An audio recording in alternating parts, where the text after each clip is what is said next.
morning. It is good to be together this morning. Friends Day 2013.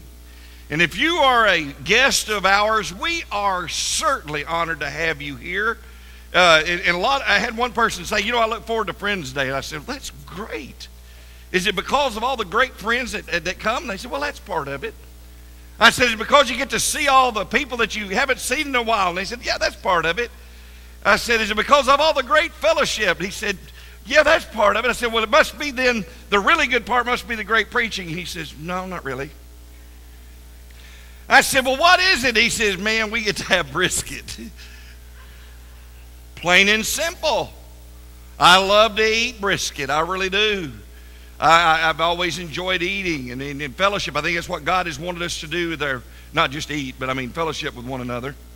But Friends Day is always exciting. I love Friends Day because I get to meet new people usually and get to see some folks that I haven't seen in a while. And I hope that you brought your friends, and if you are visiting with us, make sure you fill out one of the cards, stick around with us and eat, and make sure that you give us a chance to visit with you and get to know you a little better. We're glad you're here. We're honored in your presence and to have you with us and to be here to worship our God and Father together. It's always, to me, one of the exciting times. Proverbs 17:17, a friend loves at all times, and a brother is born for a time of adversity. This has been one of my favorite passages out of Proverbs for many years. For a long time, and I've gotten out of the habit. I need to restart that habit, and I'm going to do that. I've committed to doing it. I used to read a chapter of Proverbs a day, and I would do that, and on a regular basis, I just never missed.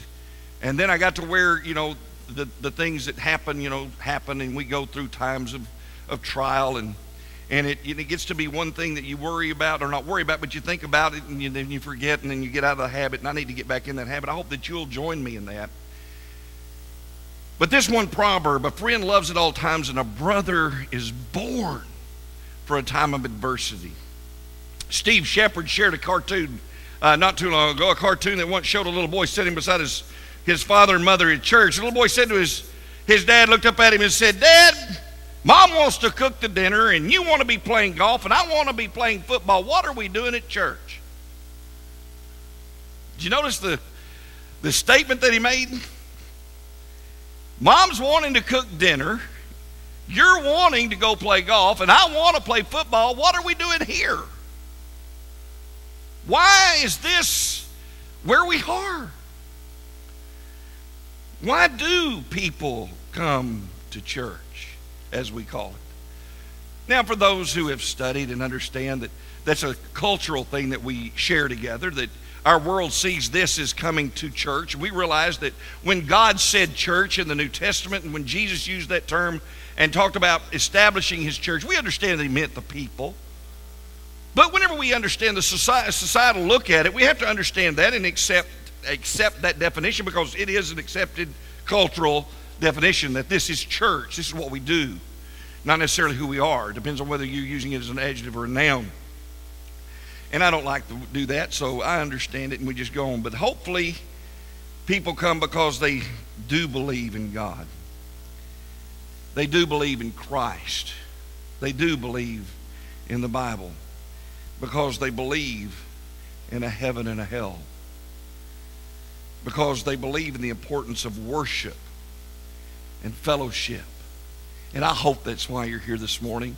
I hope that you're here because somebody invited you, and I hope that maybe there are those who do come, and I want you to know this. I understand it. There are some of those who come out of a sense of obligation, or they feel like they just don't feel right not being here. Well, that's two sad cases for being here. Number one, we're not obligated to be here unless we obligate ourselves to be here. It's something that we desire to do. It's something we want to do, not because we have to do to be any kind of perfect person. That being here doesn't do anything for you. Just like, someone once said, rightfully so, standing in a garage doesn't make you a car any more than sitting in a pew makes you a Christian. Doesn't work that way. But it's also true that we have to understand that this is where we need to want to be, not necessarily where we have to be. Now, if you have to be here because this is where you want to be, it makes a different story. And I think some people come only out of that obligation and duty, and they don't really want to come to church. They'd rather be doing other things like sleep in, play golf, or go play at something else. And you know, that's all fine, and there are times to do that. Today is one of those times. We're gonna dismiss from our fellowship this morning and our worship and our praise, and we're going to go in here, we're going to have a meal together, and then on top of that, we're going to go outside and we're going to play softball.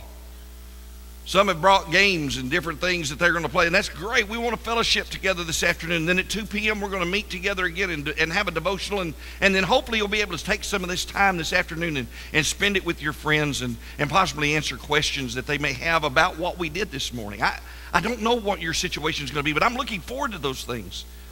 But when we come together, we need to be concentrating on who we are and whose we are and what our mission here is and what we're supposed to be doing. And I hope that you can do that this morning. I'd rather do other things sometimes than what I have to do. But you know, when I'm doing something that I want to do, there's very few times that I really want to do something else. There's really no other time that I want to be anywhere else except, you know, here with my brothers and sisters in Christ. Minister asked a little girl at the door of the church what she thought about the service of that day. And she goes, well, the singing was nice, but the commercial was way too long.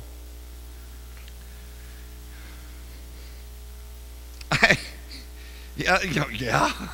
Been there and done that, seen that and heard that, you know, in that sense. But I want to share with our friends some things that I consider about our church, especially if you're looking for a church home. Here's some things that I want you to look at. We're not located in the best street in town. It's not a main drag through here. You know, you've got to want to get here to get here. Or you've got to be wanting to go somewhere right in this area to be here. It's not some place that people are going to pass by and just happen to see us. And that, you know, that's fine. We're somewhat hidden. Well, we're not that hard to find. It's very easy when people realize which Cherry lane or street you're talking about. You know, if you've been around Fort Worth much of your life, you don't, you know, there's Cherry Lane and there's Cherry Street. Never the two shall meet. One's in White Settlement and one's in Fort Worth. And therefore we have two on the same road, same similar exit. And it's even gotten worse now that they're changing the downtown one to a right exit. You know, I always used to say, well, it's the one that you have to exit. You don't have to be in the left-hand lane to exit. Now they changed it all up since I've gotten back, and it's interesting. But we're somewhat hidden, but we're not hard to find. We don't have the biggest building in town, but I think it's a very excellent, very good building. Neat, attractive, clean, and we have a very adequate parking lot. We were talking about yesterday about when we were down at the old Walmart, down at the mobile food bank, and they were talking about parking in the old Taco Bell parking lot. They try to keep from doing that. And you know, he made a statement, you know, we've got 500 families that we serve. We've got 681 parking spots out here, and everybody wants to park at Taco Bell, the old building. It doesn't make sense. We've got plenty and ample room for that, and I'm excited about that. Obviously, we don't have a band. I don't think.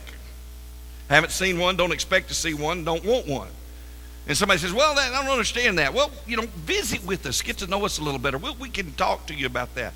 I love to hear a cappella singing. Love it. Love to hear that melody of voices, even when we don't know all the words.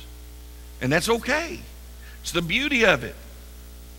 You know what? If we had a band that time, we wouldn't have known what the words were, and it just kept playing. But the beauty is that we're not perfect, but we can still worship God. It is out of our hearts that we pour out to Him, and I'm excited about that. We don't bring in outside speakers for special programs very often, but we have more going for us than a lot of people realize. We have a lot more going for us than some of even our own members realize, because, see, even some of our own members who have been here for many, many years don't realize what all is going on and what's happening here. And it's because sometimes we don't get involved. We want to be on the outskirts. We don't want to be that involved. Regardless of what we have or don't have, I'd like you to consider what we do and therefore the reason for today and Friends Day. We want you, our friends and our neighbors, to know that who we are as the family here at West Freeway. So I want to ask a question. Even of our members, I want you to think about this. What are families today looking for in a church? I think some of these things we need to understand that we have, and some we need to work on, and some that we might not have completely like we want them. But our society is a technological society. Our children are growing up today with whiteboards that actually show on them the computer animated aspects of their class.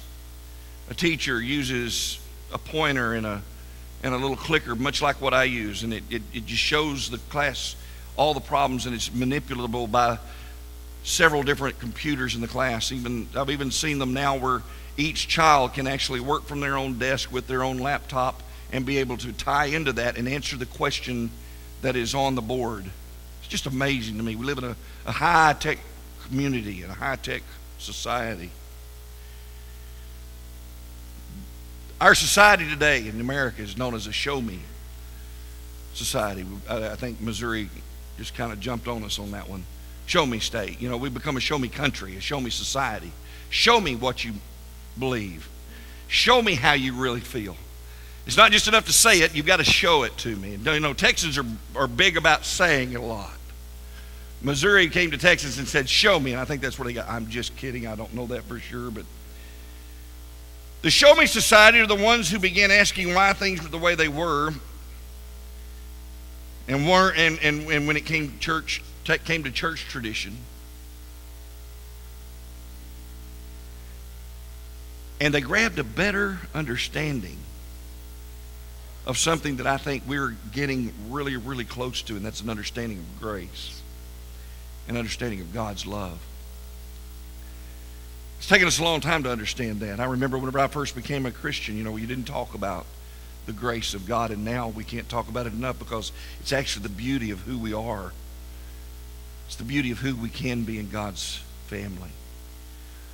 Because without grace, we have no hope.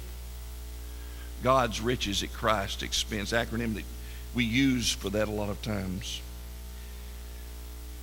We want you to know who we are.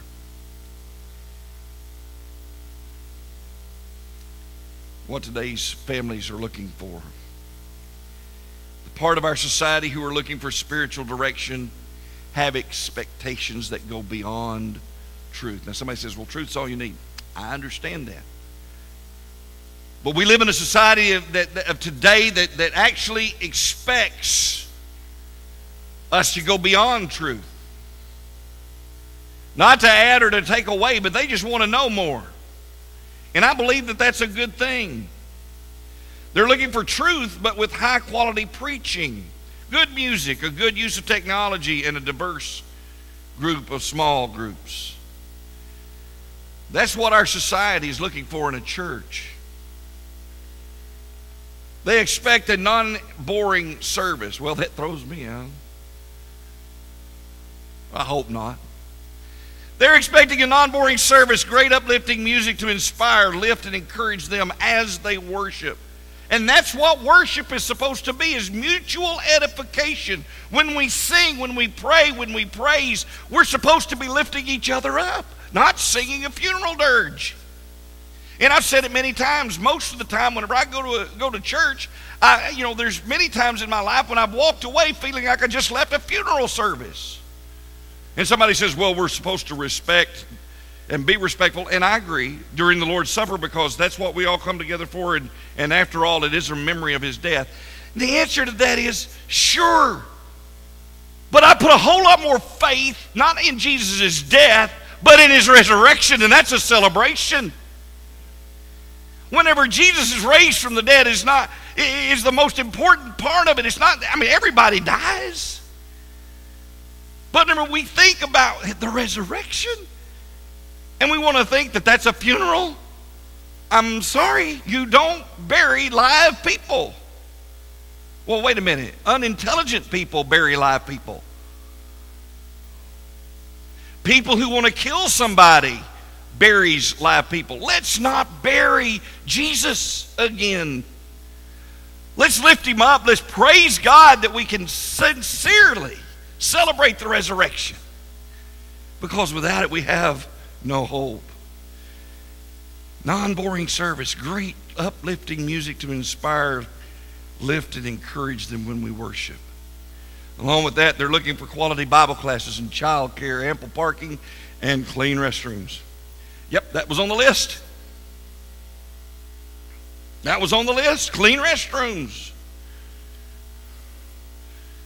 I can vouch for that, not necessarily in a church building, but whenever we go somewhere on a trip, I had a daughter and a wife. We'd stop in, they'd go in, all the boys would go in and use the facilities. We'd come out and the women would be going, we got to go down to McDonald's. Why? I'm not going in there. You'll have to ask Lisa about the miniature rose bushes that I found one time. Thank you. You may have heard the story already. Oh, I would say that we have some of those things. And some of those things I believe with all of my heart that we're working on and trying to improve, and I hope that we do. We need that improvement. Self-improvement is always something that we need to constantly keep in front of us. We need to be looking for ways to improve. One of the interesting things about the early church is that they met the spiritual and social needs of the people that they ministered to. Jesus and the apostles molded themselves to the society to reach people about how to live a godly life. And you can't do that by going around and telling people how wrong they are. Go tell them about Jesus and let Jesus' life convict them of how wrong they are, because whenever you teach about Jesus, you're going to be convicted about how wrong you are too. And how little we really have in common, but yet how much we have in common with our fellow man. We see the differences. How do we do that? By becoming in that society, or in our society, a voice of love and reason, showing the truth of God to people who really need Him.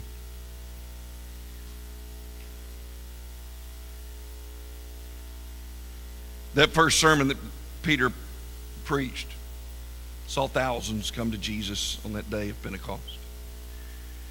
In Acts 4:4 it states that many who heard the message believed, and the number grew to be about 5,000. In Acts chapter 6 and verse 7 it says the number of the disciples was increasing rapidly. Royce, you go to India every year. I love that. You ever meet anybody just didn't know who Jesus was? Do you just tell them right then they're wrong? You tell them right then that they don't have a chance to go to heaven? No. You don't do that. See, the thing is that we've got to teach the truth of God, but we got to do it in love to people who really need Him. And that's our mission as a church. What is it that we're doing here that I believe our friends that are here today might want to know about us? Well, there's three things I believe we have. And that is this. We have friendship, we have fellowship, and we have fellowship. And I want us to look at these three things and see where we find ourselves and allow our friends this morning to hopefully see in us. First of all, I think we've got friendship. Went too far. Friendship. A friend loves at all times. A brother is born for a time of adversity. And that's something I think we need to understand. A man who never seemed to be able to make or keep friends went to see a psychiatrist. The psychiatrist was interviewing but failed to catch something the man had asked. Would you mind repeating that, please? I said, replied the fellow, for some reason nobody ever seems to like me. Why don't you pay attention to what I'm saying to you, you fathead?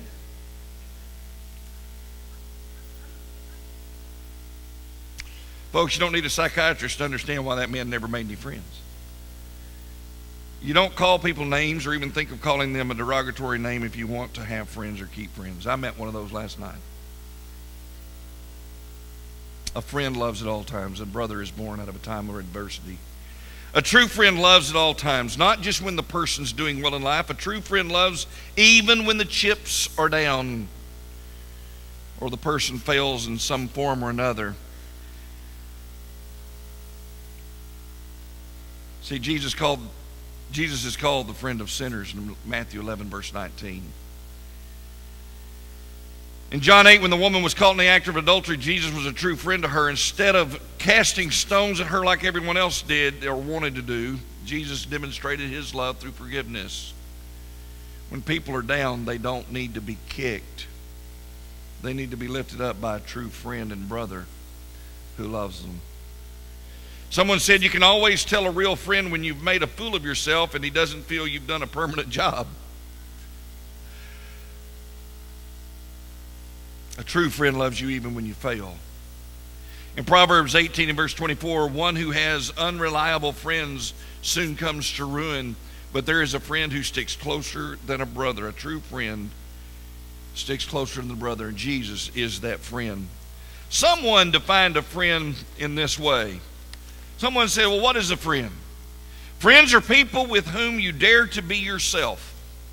Your soul can be naked with them. They ask you to put on nothing, only to be what you are. They do not want you to be better or worse. When you are with them, you feel as a prisoner feels who has been declared innocent. You do not have to be on your guard with a friend. You can say what you think as long as it is genuinely you. Friends understand those contradictions in your nature that lead others to misjudge you. With them, you breathe freely. They seek to understand you. You do not have to be careful. They like you. You can weep with them, sing with them, laugh with them, pray with them. This kind of friendship is what we need in our lives, and I amen that statement. When we demonstrate the kind of friendship toward one another, we need to see that in our lives, and we will see good things happen. I believe these things are happening here at West Freeway. I believe they've always been here, but I think they're being focused on now, and I think we're heading in the right direction. The second thing I would like to look at is fellowship. In Acts 2 and verse 42 through 47, it talks about that. The text speaks of a fellowship that the first Christians had experienced. You just tried to enter, I'm sorry, hit the wrong one. Signs that you live in the year 2013. You just tried to enter your email password on the microwave. I mean, whenever you think about that, that's what fellowship is. Somebody says, what do you mean that's what fellowship is? Well, think about it. There are times whenever we need friends that can laugh at us with those types of things. And we live in a world that does that, don't we? We live in a completely different world than was happening in 50 years ago. We can't enjoy a meal together, then something is, if we can't enjoy a meal together, then something's dreadfully wrong with us. But we know when we live in that different world, 2013, how many of you have tried, never mind, I'm not going to ask you a show of hands because I'd have to raise mine. You have a list of 15 numbers to reach your family of 3. You texted your son's phone to let him know it's time to eat. He texted you back from his bedroom, what's for dinner? My mother would have enjoyed that one because she would have said, well, it cuts down on the yelling. Your daughter sells Girl Scout cookies via her personal website. You chat several times a day with a stranger from South America or Africa, but you haven't spoken with your next door neighbor in a year. You pull up in your own driveway and use your cell phone to make sure who's home. Every commercial on television has a website address at the bottom of the screen. You never leave your house without your cell phone, which you didn't have the first 30 or 40 years of your life. Instead of writing a check, you use a debit or credit card. And what's crazy is that churches are now using those as offering ways to give. Forgot your checkbook? Oh, I forgot my checkbook. That's okay. Use the kiosk outside. Just punch in your PIN number and it'll accept it. What's happening in our world? We're losing a sense of personal fellowship and communication. Rodney Buchanan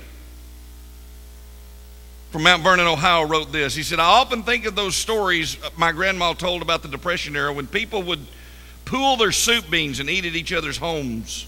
Times were hard.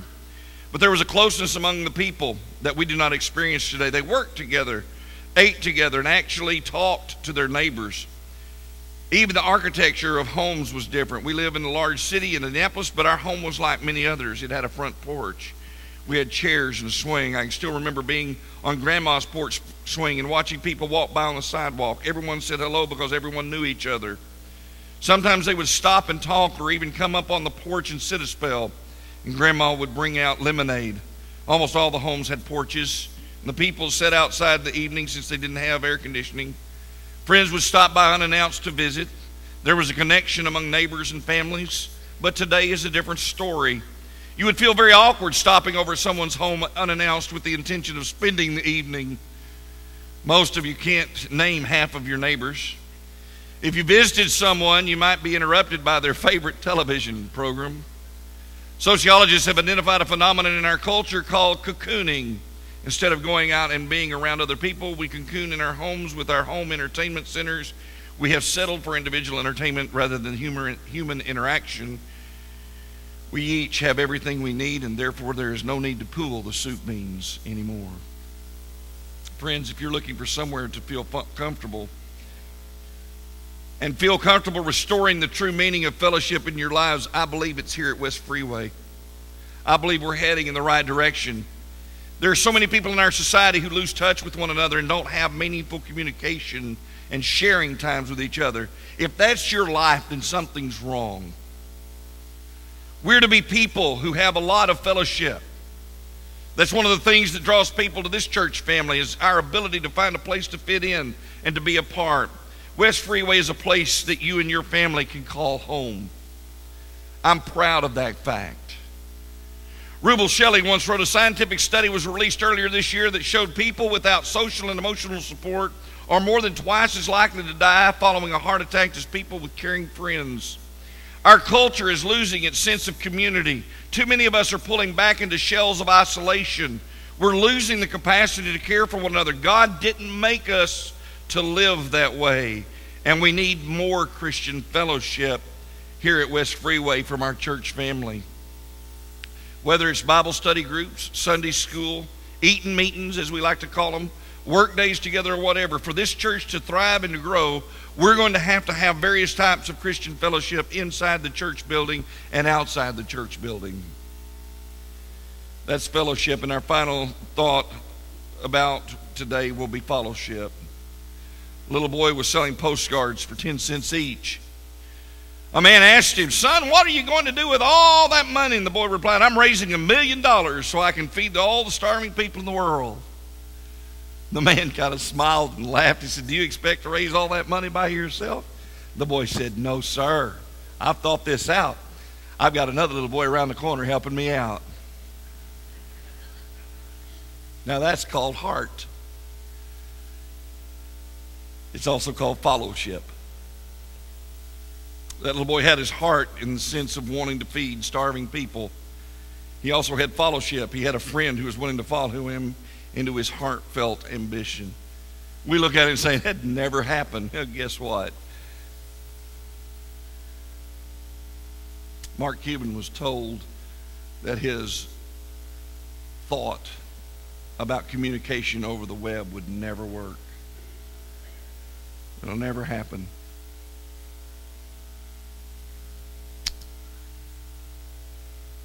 That is why we must be willing to follow Jesus in whatever he tells us to do in his word. Fellowship. We need to be followers. Many people come to church, but they're not all true followers. In James 1 verse 22, be doers of the word and not hearers only. Some people do all very well at listening, but that's all. Matthew 7:21, not everyone who says to me, Lord, Lord, will enter the kingdom of heaven, but only he who does the will of my Father who is in heaven. There is a difference between professing and following. The word fellowship is not exactly a biblical term, but it is certainly a biblical principle.